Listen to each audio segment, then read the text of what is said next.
एक गांव में जहां केवल महिलाएं रहती थीं, हर 100 साल में एक बार 2 नवजात लड़के पैदा होते थे। गांव कई वर्षों से बर्फीले तूफानों से अलग थलग था। पूरे कबीले की वंशावली एक कमजोर आदमी द्वारा आगे बढ़ाई जाती थी। अंततः 2 नवजात लड़के पैदा हुए। उनकी बहुत अच्छी देखभाल की गई। वे हर दिन विलासिता का जीवन जीते थे, लेकिन यह भी एक प्रकार की निगरानी थी। यदि वे गाँव के बाहर अन्वेषण करना चाहते तो उन्हें पकड़कर एक छोटे अंधेरे कमरे में बंद कर दिया जाता। जैसे जैसे वे बड़े हुए, बड़ा भाई साहसी और चतुर बन गया, जबकि छोटा भाई डरपोक और कमजोर था। स्वाभाविक रूप से बड़े भाई को गांव के मुखिया के सिंहासन पर बैठाया गया। हालांकि उसके पास कोई वास्तविक शक्ति नहीं थी। उसे दिन में कई बार गांव के मुखिया के कर्तव्यों का पालन करना पड़ता था। ये नवविकसित बच्चों के लिए एक दुस्वप्न था। अनजाने में वह अपने टूटने के कगार पर पहुंच गया, बर्फ की महिलाओं के लिए केवल अंतहीन घृणा महसूस करते हुए। हर रात जब वह काम से लौटता तो छोटा भाई उसका इंतजार करता। अपने भाई को इतनी मेहनत करते देख छोटे भाई ने मुखिया के कामों में मदद करने की पेशकश की। इतने विचारशील छोटे भाई को देखकर बड़े भाई ने झूठ कहा कि वह थका नहीं है। छोटा भाई ही उसकी एकमात्र मुक्ति थी। उसने एक बार अपने छोटे भाई को लेकर जाने की कोशिश की, लेकिन उसने खोजा कि गांव के पवित्र पर्वत पर एक आत्मा पत्थर था जिसमें बड़ी शक्ति थी। इसने पूरे गांव को घेरने वाला बर्फीला तूफान बनाया। केवल महिलाओं को ही बाहर निकलने का रास्ता पता था। उसे अपने भागने की योजना को अस्थायी रूप से छोड़ना पड़ा। एक दिन छोटे भाई ने उससे कहा,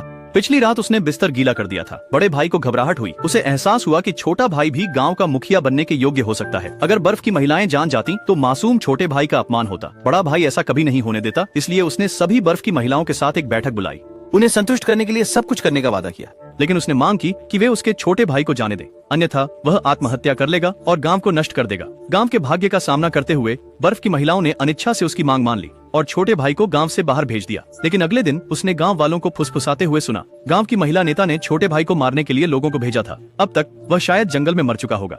गुस्से में बड़े भाई ने महिला गांव की नेता का सामना किया, यह पूछते हुए कि उसने अपना वादा क्यों नहीं निभाया। लेकिन बर्फ की महिला ने कहा कि उसने छोटे भाई को जाने की अनुमति दी थी, लेकिन उसने उसकी जान की रक्षा करने का वादा कभी नहीं किया था। उस क्षण बड़े भाई ने सारी उम्मीद खो दी। वह पवित्र पर्वत की ओर बेतहाशा दौड़ा। उसकी आंखों से खून और आंसू बह रहे थे और वह आत्मा पत्थर से गांव को नष्ट करने की विनती कर रहा था।